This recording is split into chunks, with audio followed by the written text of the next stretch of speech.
Senhor presidente, nobres pares, o povo que nos acompanha, agradeço a oportunidade e já inicio de imediato a minha fala de hoje, apresentando para vocês alguns detalhes ali no telão, né, do que infelizmente continua acontecendo, os problemas que os nossos agricultores continuam enfrentando. Então, parece que por mais que a gente fale, parece que por mais que a gente grite, parece que por mais que a gente suplique, parece que por mais que a gente venha aqui, fale, as coisas não mudam. As coisas não mudam. Elas continuam sempre da mesma forma. Ou seja, a culpa é sempre do agro. O agricultor é sempre o culpado. O meio ambiente continua a sua eterna guerra contra o agricultor. Meio ambiente que eu me refiro são os órgãos do meio ambiente, não a natureza, né? Continua a sua guerra ferrenha contra os nossos agricultores. Tem momentos que a gente fica tão perplexo que a gente não tem palavras. A gente fica sem palavras. E tem muita gente que nos comentários do que a gente fala em prol do agricultor, tem a ousadia e a cara de pau, para não dizer sem vergonhice, que dizem, eles falam que vão parar, mas eles não param. Nunca vai faltar nada, nunca vai faltar comida. Então, para você que diz isso o tempo todo, eu vou te dar um recado. No passado, e não muito distante, vereador Becker, o agricultor não plantava para vender. Ele plantava para o sustento próprio, para a família dele. E nós iremos retornar a esse período se não terminar essa perseguição em cima do agronegócio, esse abandono, esse descaso por parte dos governos, que ao invés de apoiar o maior PIB desse país, a maior arrecadação desse país, que é a do agronegócio, não. Além de não ajudar, os ofende. Porque são fascistas, racistas, não sei o quê, aquele povo isso, aquele povo aquilo, aquele povo aquele outro, né? Arrumam 500 mil adjetivos para depreciar uma categoria que, graças a ela, todos nós temos a comida na mesa. Mas quem traz a comida na mesa é só o pequeno agricultor. Mentira! Ou será que aqui ninguém usa óleo de soja para fazer a comida?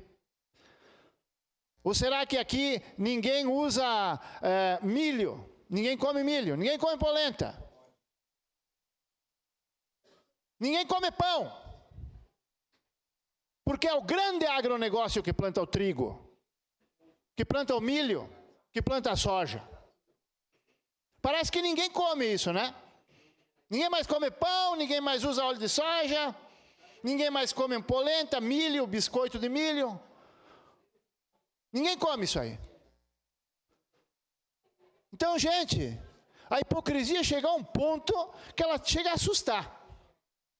Ela chega a assustar. O abandono por parte das autoridades ao homem do campo. Mas nós estamos ajudando. Sim, ajuda com uma mão e tira com 3. Isso não é ajudar. Isso é prejudicar. Volto a repetir. Realmente, uma grande parte do que a gente tem na mesa, uma grande parte, vem do pequeno agricultor. Isso a gente compreende, isso é verdade. E quem está sofrendo muito é o pequeno agricultor. O grande sofre, o pequeno sofre. E o pequeno está chegando a um ponto que ele não tem mais condições de fazer financiamentos, por causa das intempéries, por causa do custo dos insumos. Existe algo que não é discutido, eu não vejo ninguém, e quando digo assim, a questão principalmente de deputados federais e senadores, eu não vejo ninguém discutir, mas é o livre comércio. Beleza, o livre comércio, Nada contra o livre comércio. Mas o que acontece, vereador D'Ambrosio? O agricultor vende a ameixa a R$ 1,50, e se o senhor for lá no mercado comprar, está R$ 9,00. Então, e o povo que vai comprar diz, olha aqui, os agricultores se queixam e estão enchendo o bolso de dinheiro. Onde é que já se viu R$ 9,00 um quilo de ameixa? Mas o agricultor, com toda a despesa que tem, com todo o risco que corre com os fenômenos naturais e o custo dos insumos, ganha R$ 1,50. Que desse R$ 1,50 de lucro, vai lá os 30 centavos, 20, 30 centavos de lucro. Não mais que isso.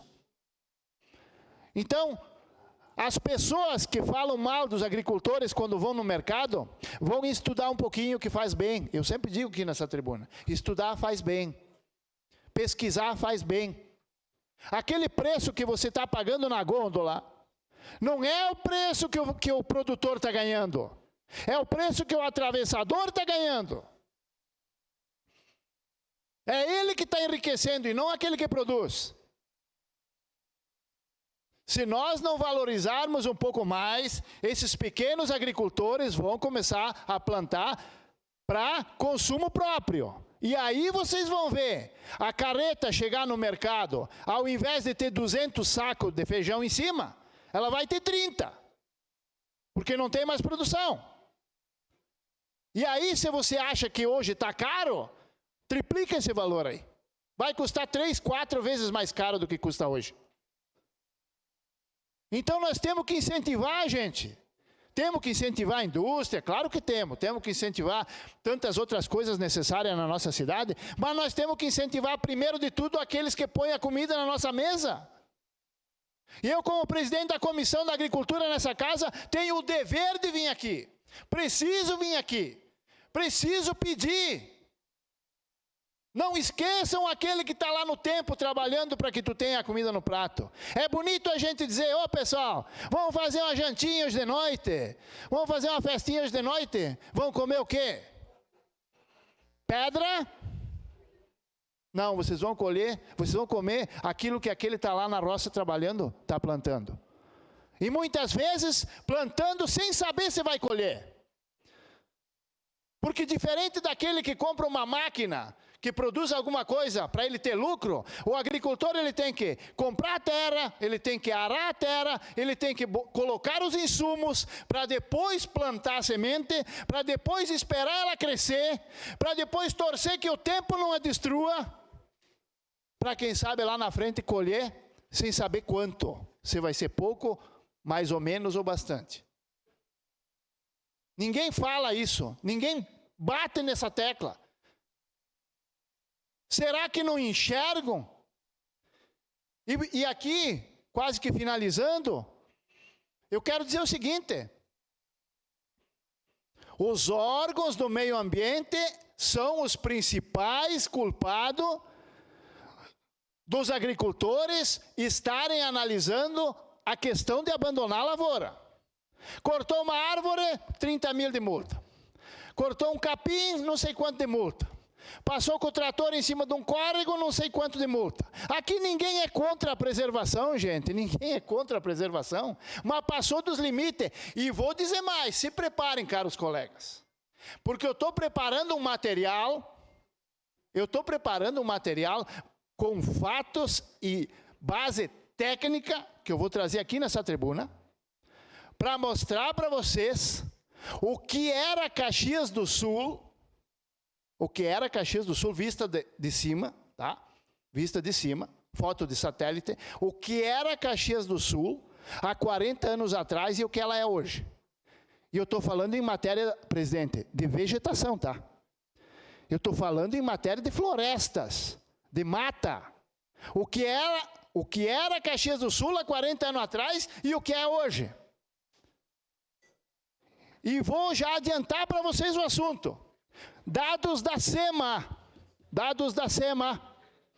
Há 40 anos atrás tinha 90% menos floresta em Caxias do Sul do que tem hoje. 90% a menos árvores do que tem hoje. Era tudo lavoura de trigo, de milho, de feijão e de tantas outras coisas. Foi passando o tempo, os agricultores mudaram os seus hábitos, a mata cresceu, as árvores cresceram e hoje nós temos 90% a mais de árvores do que nós tínhamos há 40 anos atrás. Então vim prejudicar os agricultores porque cortou uma árvore. Ah, porque tem que preservar. Como é que era o mundo há 40 anos atrás? Peço uma declaração de líder para o PL. Segue em declaração de líder a bancada do PL, vereador Fantinel da tribuna.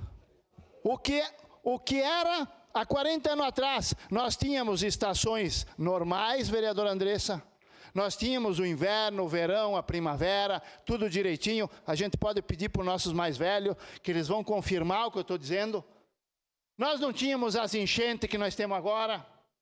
Nós não tínhamos os tornados que nós temos agora. E nós tínhamos 90% a menos árvore, presidente. Dados da SEMA. Dados do satélite, foto aérea.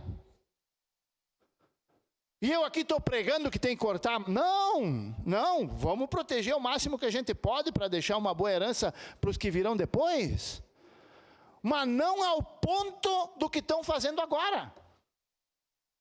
Não ao ponto que estão praticamente obstruindo a possibilidade das pessoas. Como é que se eu sou um agricultor e eu tenho 2 filhos, tá? Eu não tenho condições de fazer grandes investimentos. Como é que eu vou convencer os meus 2 filhos a ficar na lavoura? Eles estudam, eles entendem, eles querem ganhar dinheiro, e é justo que quem trabalha ganhe dinheiro. Para isso, tem que investir. Para investir, tem que aumentar a produção. Para aumentar a produção, tu precisa usar o teu espaço. A lei federal diz o seguinte, que o agricultor tem que ter 30% da propriedade coberta de mata nativa, protegida, sem tocar. Não pode botar a mão, 30%. Gente, tem gente aqui que tem 70% da sua propriedade protegida. Eu cansei nessa tribuna e vou continuar, enquanto aqui eu estiver, citando a mesma pessoa. Claro que não vou fazer o nome por respeito. Aquele agricultor ali em Santa Lúcia do Piauí, que tem 30 hectares e que usa só 8. Isso quanto é por cento de preservação? Está muito longe dos 30% que a lei federal exige. Muito longe.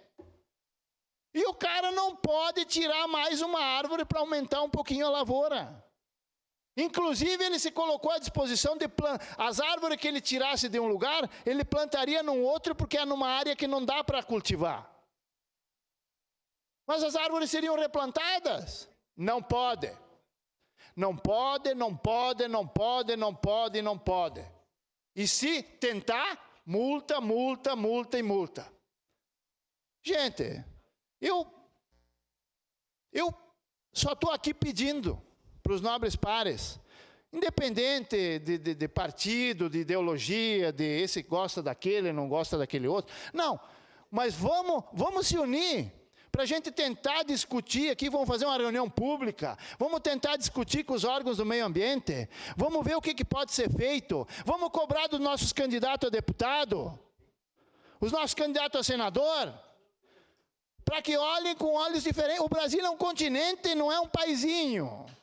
É um continente.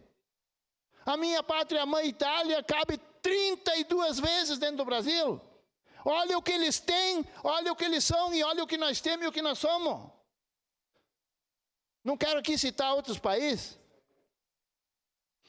Está na hora de se mudar, está na hora de se abrir os olhos. Está na hora de se fazer as coisas funcionar, pensar menos no próprio umbigo. E a gente conseguir resolver. Se o país cresce, se desenvolve, todo mundo vai bem. Então deixo aqui, senhor presidente, esse clamor, né, para que os nobres pares possam nos ajudar nessa caminhada tão difícil. Obrigado, senhor presidente. Obrigado, vereador. Próximo inscrito, este vereador vai